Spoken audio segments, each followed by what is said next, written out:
Kaibigan to. Alam natin pinaka another sauce po, yung ano to, medyo manamis-namis.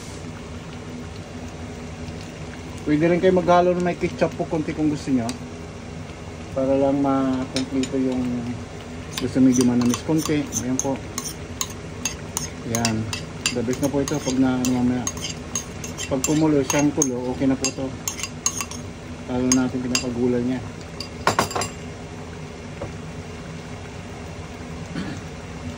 Yan po, ayan o.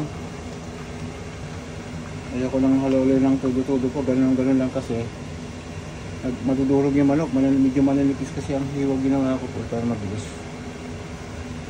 Ayan po. Ayan, kita nyo po. Ganda na po.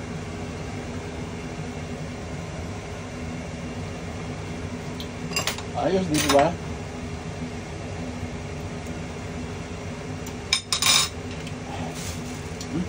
Apa?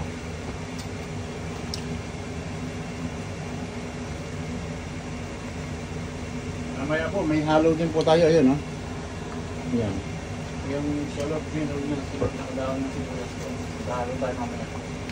In 5 minutes po. Focus na po. Ayan nyo lang siya muna kumukulong. Ayan.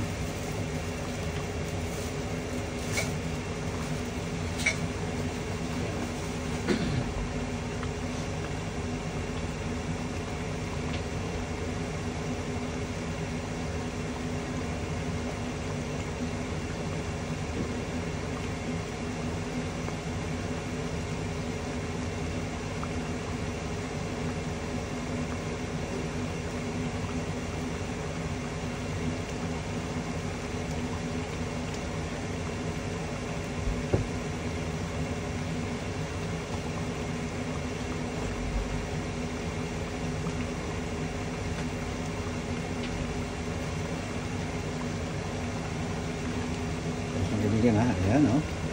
Oh, ganda po diba? Gandang sus ito. Bali nagbibigay pala ako ng konpurito. Yung isang tomato paste na maliit na lata. Tapos nagdagdag din ako ng kunting ketchup na medyo tamis anghang po. Kaya may anghang na po yan talaga. Yan. Masarap na po yan eh. Kunting timplan lang kung anong gusto nyo. Mas maanghang, mas matamis. Ayun o. Sarap na sarap po siya. Kaibigan, naghalo din pala ako ng butter dito kunti. Ayan, lasa nito perfect. Parang ginawa ng marunong. Tayo kasi mga Pinoy po, maano sa pagkain. Medyo iba na panlasa natin. Ang ibang level ng pagkain natin. Gusto natin talagang naglalagabo sa sarap, kaya hindi ko masising turbahan natin. Pag i-approve, sabihin, teka muna. Di po ba? Pero lahat kasi ng Pinay magaling magluto eh. Lalo yung mga magandang binibili, mga macho man dyan. Magluto kayo para sa girlfriend nyo. Nanay, mga tatay, lutuan yung mister nyo. Mga tatay, lutuan yung asawa nyo. At yung mga anak nyo. Ano kaibigan, magandang gabi muli sa atin lahat. May po, ipakita ko yung last portion ng pagluluto.